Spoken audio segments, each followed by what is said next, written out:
तो चलिए हम बात कर लेते हैं इसके विषय में।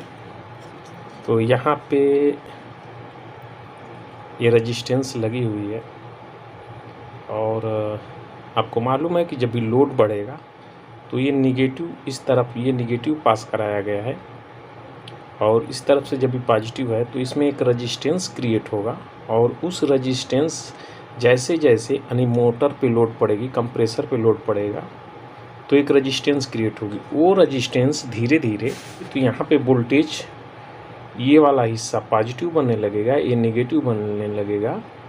उसी के ज़रिए ये जो 358 होती है ये इसको बताएगी कि बंद कर देना है या चालू रखना है।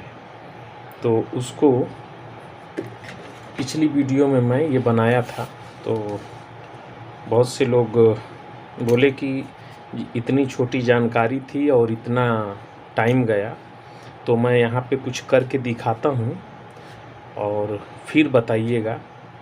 और ये समझ लेना ज़रूरी है, अगर एक बार समझ लेंगे तो अच्छा रहेगा। यहाँ पे मैंने रिले लगा दिया है और रिले के ज़रिए यहाँ पे मैंने बल्ब कनेक्ट कर दिया है और बल्ब कनेक्ट करके यहाँ पे रखा हूँ। ये यहाँ पे है। अब मैं प्लस और माइनस करके दिखा देता हूँ। सप्लाई बढ़ गई, ऑन हो गया, सप्लाई ऑफ हो गई। ठीक है, अब तो इतना चीज़ है। इससे हम कितना चीज़ बना सकते हैं।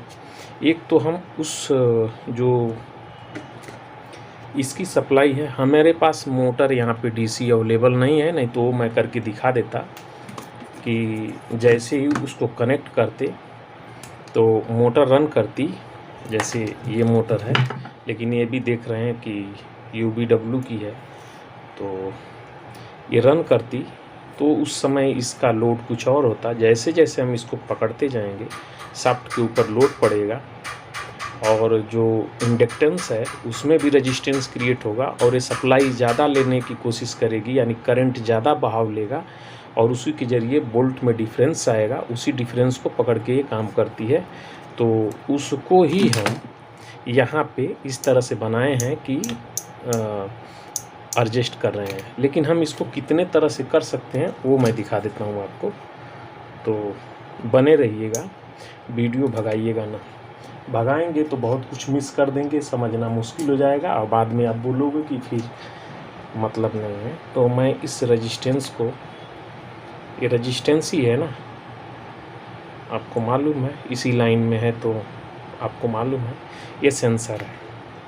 अब मैं इस सेंसर को यहाँ पे कनेक्ट करता हूँ। ये कनेक्ट कर दिया और ये रेजिस्टेंस बढ़ गया हमारा। ठीक है, लेकिन बढ़ गया तो इसीलिए हम इसको लगाए हैं कि ये कंपनी जो बनाती है तो उसको मालूम है कि हमारे इसका रेजिस्टेंस की कितना रेजिस्टेंस पे, कितने लोड पे कंप्रेसर हमारा सेट है।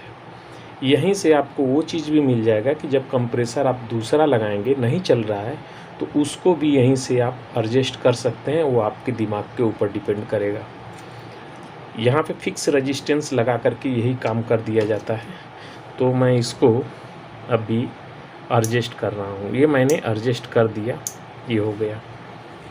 ये कट के कंडीशन में हो गया, यानी इक्वल वोल्टेज जो हमको चाहिए जिस पिन पे ज़्यादा उस पर कर दिया। और इसको लगा करके अब मैं इसको थोड़ा सा हीट कर देता हूँ। तो हीट करने के लिए मैं इसी सोल्डर का इस्तेमाल कर दे रहा हूँ। ये मैं हीट कर रहा हूँ इसको, तो देखते हैं। ऑन हो गया। अब हम इसको ठंडा करेंगे।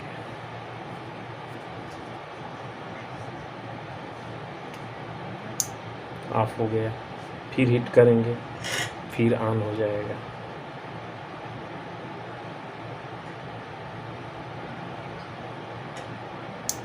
ऑन हो गया, फिर ठंडा करेंगे, फिर ऑफ हो जाएगा।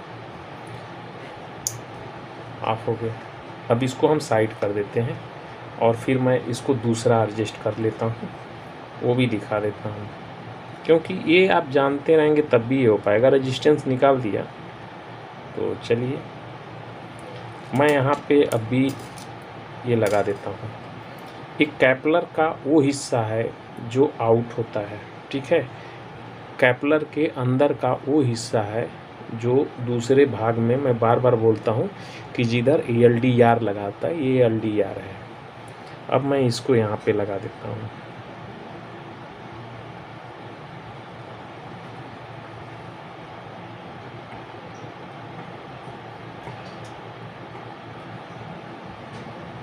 ये मैं ELDR लगा देता हूँ यहाँ पे, और इसको मैं यहाँ पे कनेक्ट कर देता हूँ। ठीक है, अब मैं इसको फिर एडजस्ट करूँगा, क्योंकि ये हमारा बनाया हुआ है तो कितने रेजिस्टेंस है मैंने कुछ माप इसकी नहीं कर रहा हूँ, कैलकुलेशन नहीं बिठा रहा हूँ, और ये रोशनी के ऊपर डिपेंड करता है। तो इसको ऑन करने की कोशिश करते हैं। तो आप देख सकते हैं कि अभी ये मैं इसके ऊपर हाथ लगाया, चालू हो गया। ये देखिए, ये देखिए, आपके ऊपर है इसको कैसे एडजस्ट करते हैं।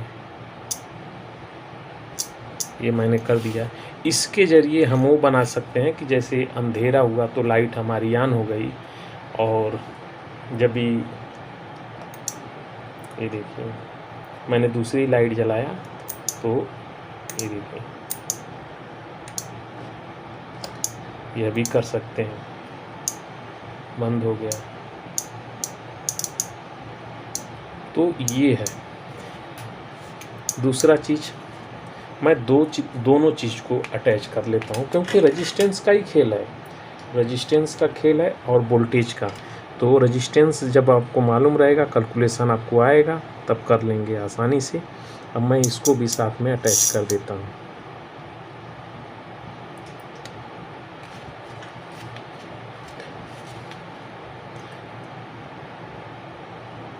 यह आपको समझने के लिए मैं ऐसा किया हूँ, नहीं तो इतना समझाने की ज़रूरत नहीं पड़ती, आप समझ जाते। तो चलिए ठीक है, मैं इसको कट कर रहा हूँ, कट कर दिया अभी। अब मैं सेंसर भी लगा दिया हूँ, साथ में ये भी दोनों की रेजिस्टेंस बन रही है, तो इसको मैं अभी ठंडा कर रहा हूँ।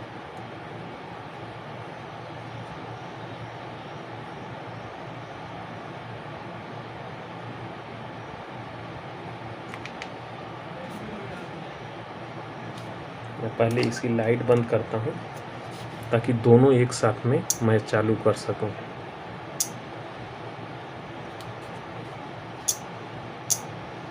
तो आपको मैं दिखा दूँ, ये मैंने रोशनी चालू किया, चालू हो गया, ये मैंने बंद कर दिया। अब मैं टेम्परेचर दे रहा हूँ इस पर, टेम्परेचर दे करके देख लेते हैं।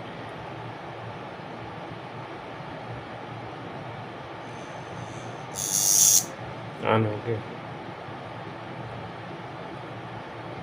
ये टेम्परेचर पे इधर से काम करने लगा। सिर्फ रेजिस्टेंस का खेल है, रेजिस्टेंस के जोड़ घटाव जो है तो उसी पे खेल है।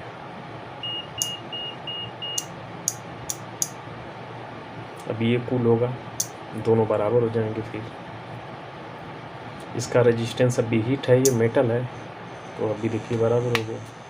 अब लाइट पे चला गया, मतलब लाइट पे चला के गया, लाइट पे ऑलरेडी है, रेजिस्टेंस क्रिएट होता है इससे। तो मैं इसको निकाल देता हूँ। तो यहाँ पे मैं एक रिले इस्तेमाल किया हूँ जो हमारा सर्किट में इस्तेमाल होता है, और उसका कनेक्शन मैं यहाँ पे इसमें कर दिया हूँ। तो इधर का AC इधर आने का कोई चांस नहीं है, ट्रांसफार्मर के ज़रिए इधर से DC होकर के आ रही है, तो इस तरफ AC आने का चांस नहीं है। यहाँ पे मैंने ULN 2003 का इस्तेमाल किया है, जो कि आपको मालूम है कि इसका प्लस वाला हिस्सा जो होता है वो कॉमन आता है। निगेटिव जो होती है इसके 8 नंबर पिन पे, तो ये डायरेक्ट जिस पे सप्लाई जाती है, जिस पिन पे, उसके ठीक अपोजिट साइड में इसका कनेक्शन ही ऐसा रहता है कि निगेटिव उस तरफ से पास होने लगता है, तो ये रिले ऑन हो जाती है। तो यहाँ पे जो सप्लाई मैंने लिया है, ये जो उसके आउटपुट की जो पिन होती है उससे लिया है। इन्वर्टिंग नॉन इन्वर्टिंग जो भी आप समझिए, जैसे भी समझते हैं, ये है पिन उसकी।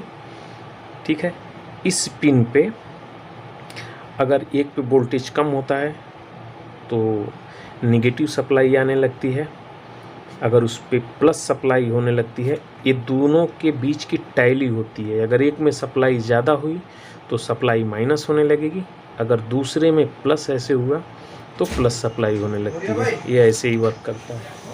ये क्या चीज़ बोलो? इसको अपन रिपेयर कर पाएंगे ना? हो जाएगा।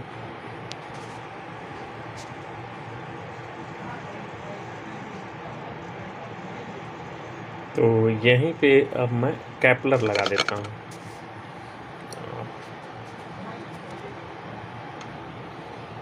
इसी कनेक्शन पे, उसी पॉइंट पे मैंने यहाँ पे कैपलर लगा दिया, और कैपलर का जो LDR वाला हिस्सा, LED वाला हिस्सा है वो ये है, और LDR वाला हिस्सा ये है इस तरफ वाला। अब मैं इसको भी करके दिखा देता हूँ आपको। इस तरफ से इधर का कोई कनेक्शन नहीं है। यहाँ पे ये मैं मीटर लगा दिया, और अब मैं सप्लाई इसको दे रहा हूँ। तो ये कहीं पे भी ऐसा हो सकता है, आपको बल्ब दिख रहा होगा, यहाँ पे मैं जब सप्लाई दे रहा हूँ तो भी वर्क वैसे ही हो रहा है। तो ये वहाँ भी ये चीज़ लगाया जा सकता है। ओवरलोड, कहीं भी प्रोटेक्शन है तो यही सब रहता है, हम नहीं यही समझ पाते हैं। तो सबसे पहले हमको इसके बारे में समझ लेना ज़रूरी है। ये जो IC होती है 358, ये काम कैसे करती है। ULN है 2003, ये कैसे वर्क करती है, यही सब जानना बेसिक का मेन मतलब होता है।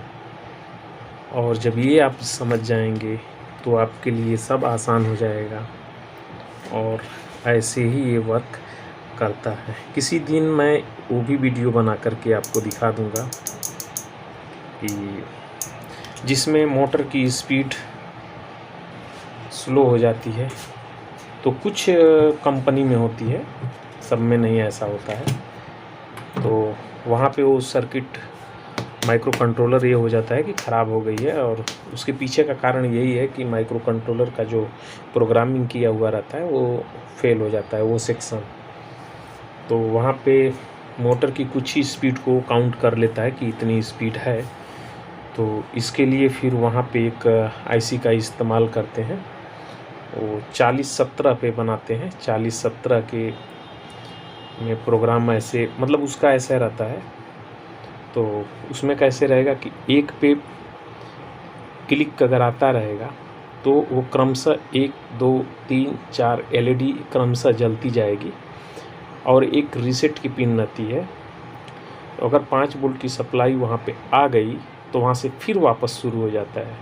तो उसमें जो जितना हमको गायब करना रहेगा उतने सेक्शन पे ले जा कर के उस पिन को ला कर के कनेक्ट कर देते हैं, और जैसे जैसे ये जाएगी वहाँ पे तब तक वहाँ से सप्लाई वापस आएगी और ये रीसेट हो जाएगा, फिर वहीं से स्टार्ट हो जाएगा।